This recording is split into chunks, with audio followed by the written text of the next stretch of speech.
Good afternoon.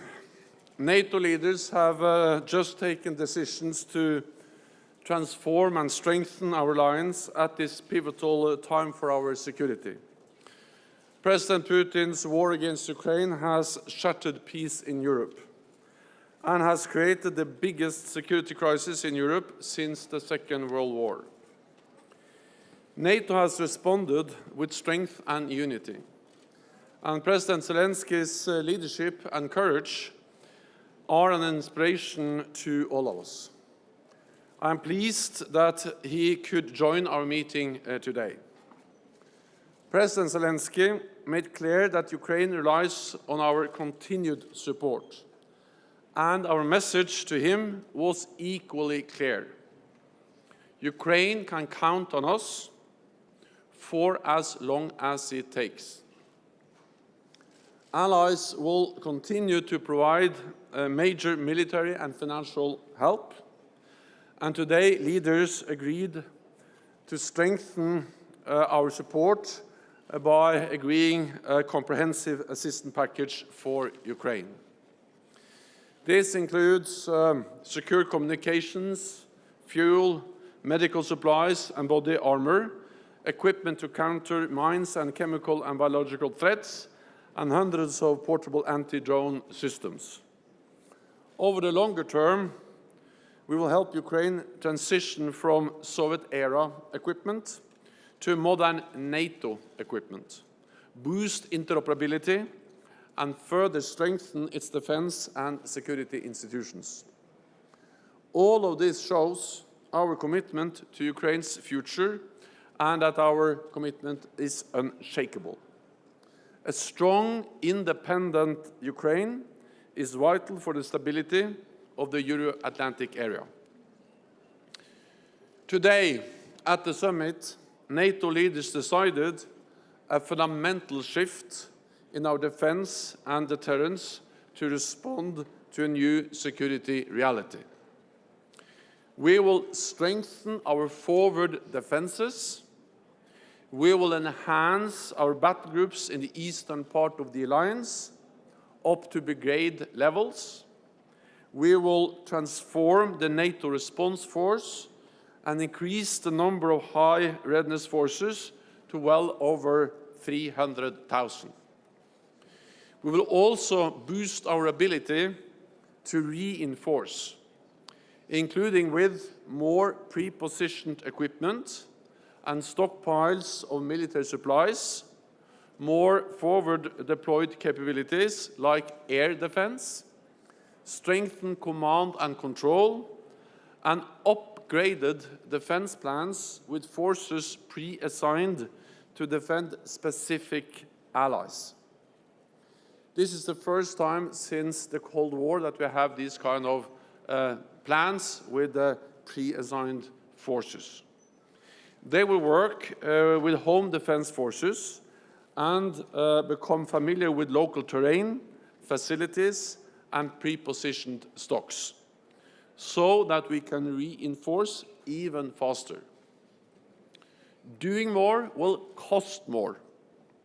Today, allies recommitted to the pledge we made in 2014 to spend at least 2% of GDP on defense. Since 2014, European allies and Canada have spent an extra $350 billion.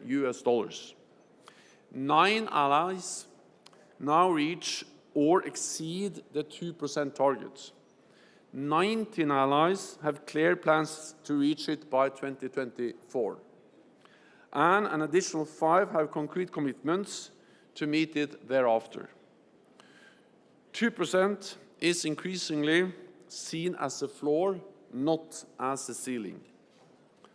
Allies are also investing more in modern capabilities, contributing more to NATO deployments and exercises, and we have agreed to increase NATO's common funding to finance the facilities we need for reinforcement, as well as more training and more exercises, command and control, and engagement with partners. We face a radical change to our security environment. And strategic competition is rising around the world. So today, leaders have endorsed NATO's new strategic concept. And it is published as we speak. And this is the new strategic concept. The current one was agreed in 2010, and this is very different compared to what we agreed back then.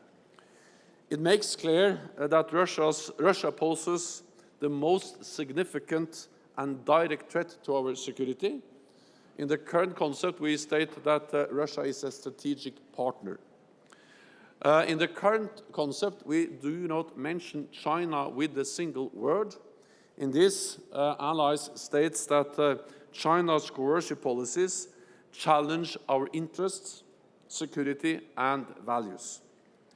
The concept also sets out our joint position on countering terrorism, as well as cyber and hybrid threats. Today, we took other important steps to continue our adaptation. We are launching the NATO Innovation Fund.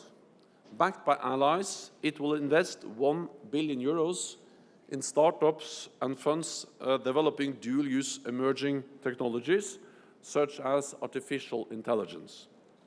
Together with NATO's Defense Innovation Accelerator for the North Atlantic, or DIANA, the new fund will harness the best new technology for transatlantic security. Climate change is a defining challenge of our time, and NATO is committed to playing our part in mitigating the impact on our security.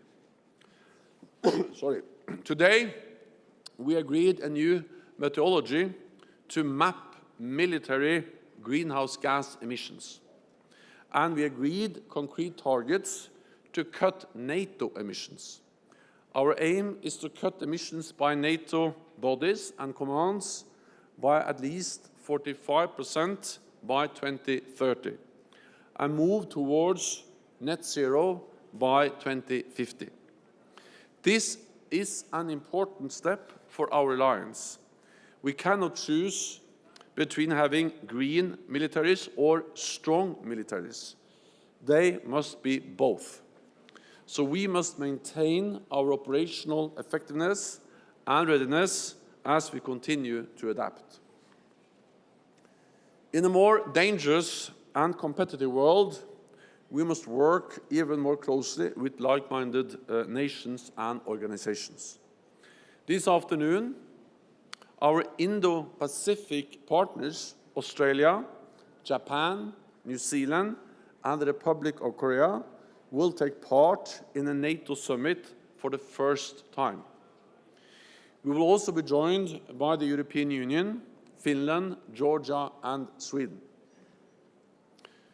Today, NATO leaders took the historic decision to invite Finland and Sweden to become members of NATO. The agreement concluded last night by Turkey, Finland, and Sweden paved the way for this decision. I would like to thank Turkey, Finland, and Sweden for accepting my invitation to engage in negotiations to find a united way forward. This has been hard work over many weeks, with multiple contacts at many different levels. Senior officials have had 2 rounds of talks in Brussels under my auspices. And last night, we met President Erdogan, President Niinistö, and Prime Minister Andersson, and we were able to reach the final agreement. This is a good agreement for Turkey. It is a good agreement for Finland and Sweden, and it is a good agreement for NATO. And with that, I'm ready to take your questions. Okay, we'll start with CNN. Thank you so much. So I have 2 questions. The first is, I'm wondering if you could talk a bit more about the meetings you've had over the day about ironing out the details of the new force model, and that includes the question of permanent basing. And I'm wondering, Putin has said that Finland and Sweden's membership bids don't pose a direct threat to Russia, but he has also warned them about becoming bases for NATO forces or equipment. So I'm wondering whether NATO has any plans to put permanent bases in those countries now that they've been formally invited into the alliance. First of all, the decision to invite Finland and Sweden to become members demonstrates that NATO's door is open. It demonstrates that President Putin did not succeed in closing NATO's door. NATO's door remains open. And it also demonstrates that we respect the sovereign right of every nation to choose their own path. So we, of course, respected Finland and Sweden when they decided to stay out of NATO for many, many years. But then we also welcome them and respect their decision to join NATO. NATO allies have already stepped up, and NATO has increased its presence in the Baltic Nordic region. And of course, when they become members, we can do even more together. What we will make sure with our presence is that we are able to defend all allies, including, of course, Finland and Sweden. And this links to the first part of your question. When it comes to this fundamental shift in our deterrence and defense, this is about air, sea, land, cyber. But when we speak about land, that entails or is composed of three main elements. Partly more forward presence.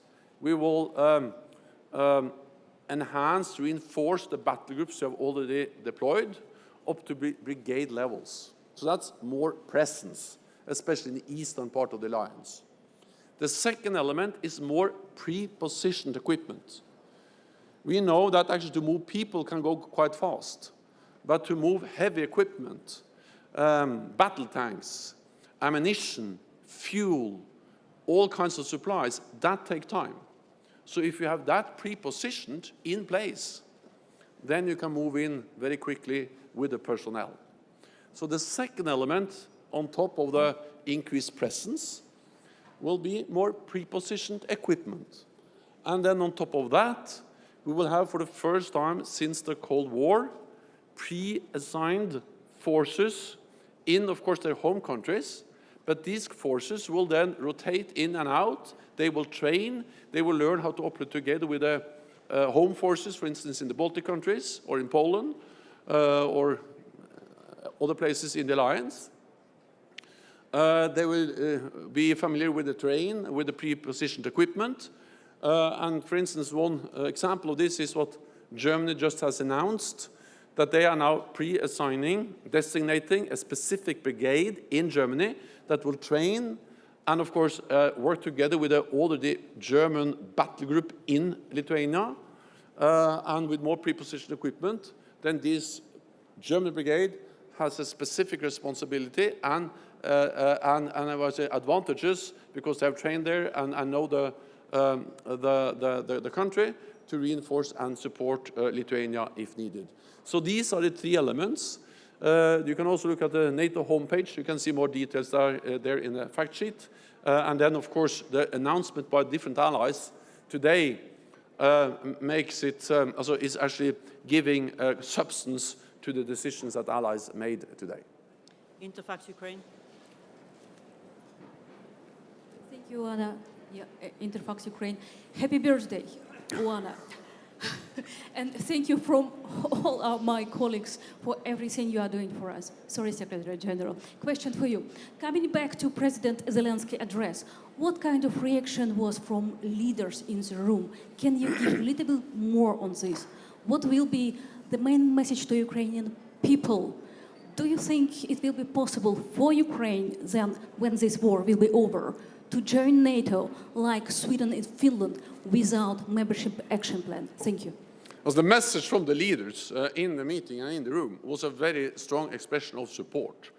And not only expression of support, but actually they announced additional systems, weapons, equipment that allies, NATO allies, are now delivering to Ukraine. Germany made announcements, Norway made announcements, and other countries made announcements for additional support, military support to Ukraine. The Netherlands also made announcements on more heavy weapons to Ukraine. Partly this is something we do. It's also as a message in deeds, but also in words, but also in deeds. But I think also it's very clear that allies are prepared for long haul. Wars are unpredictable, but we have to be prepared for the long haul, and that was also the clear message to all of us in the room from President Zelenskyy, and our answer was yes, we are prepared, because they are fighting for their independence, but they're also fighting for values which are important for NATO, fundamental for NATO. The sovereignty, the territorial integrity of every nation, and therefore this matters for our security. Our focus now is to support Ukraine. This war will, as most other wars, at some stage end at the negotiating table. But it is important that Ukraine is able to get an agreement on their terms, which is acceptable for Ukraine. And therefore we know that there is a very close link between what they can achieve around the negotiating table and their strength on the battlefield, and therefore our focus now is to support them on the battlefield with many different types of lethal and non-lethal support. That is the focus, and then of course we have demonstrated today that NATO's door remains open, and we also reiterate the decision we made in Bucharest on membership for Ukraine. Spanish television. Mr. Secretary General, welcome to Madrid. You don't have a crystal ball, but I was wondering, how much longer do you think it's going to take for Finland and Sweden to join the NATO, since it's a pretty urgent situation? Thank you very much. Well, so far this is the fastest accession protocol ever, accession process ever, because Finland and Sweden applied for membership in May, and now at the end of June, leaders invite them to become members, and we will sign the accession protocol, and then what remains, of course, is the ratification in 30 parliaments. I cannot speak on behalf or promise anything on behalf of 30 different parliaments, but the message in the room is that throughout the alliance there is a strong will to work with parliaments so they can do the ratification as soon as possible. So this has moved fast so far, and of course I expect that the allies are ready to also ratify as soon as possible, but there are different procedures in different countries, so this will take some time in different parliaments. Global News Canada. Thank you very much, Secretary General. David Aiken, Global News. You were very gracious greeting the Canadian Prime Minister today. Secretaries General before you have been very gracious greeting Canadian Prime Ministers, but our spending is just awful. It decreased if you measure by GDP. It decreased in absolute terms. We're nowhere near the 2%. It's not your place, but I wonder, how might you convince a Canadian public, a Canadian politician, to spend more on defense? And secondarily, what then might a medium or smaller military power contribute with some of this new focus, new spheres of influence in China, in Asia, as well as the urgent crisis here in Europe? Thank you. Of course, I expect all allies to meet the guidelines we have set, and we agreed them back in 2014 for the decade up to 2024, and since then the world has just become more dangerous. And I have been a politician myself for many years, and I understand that it's always easier to invest in health, in education, and infrastructure, instead of allocating money for defense. That's very easy to understand. And that's also the reason why NATO allies reduced defense spending after the end of the Cold War. But if we reduce defense spending when tensions are going down, we have to be able to increase defense spending when tensions are going up and when we live in a more dangerous world. And therefore I welcome the fact that all NATO allies have increased defense spending and added a lot. Not all allies have plans in place to be at 2% by 2024, but the vast majority have such plans, and more allies are actually meeting the 2% target or are very close. So, of course, this is a message to all allies, including Canada. At the same time, also welcome the fact that Canada and other allies are providing a lot of capabilities, contributions to NATO missions and operations, and Canada lead the battle group in Latvia. I've been there together with with Prime Minister Trudeau, and also with the defense and the foreign minister, and also welcome the fact that Canada is not stepping up its presence in Latvia, and of course this also counts a lot when it comes to contributions to our collective defense. Thank you. That's, I'm afraid, all that we have time for. Secretary General needs to meet our Indo-Pacific partners. Secretary General. Thank you so much.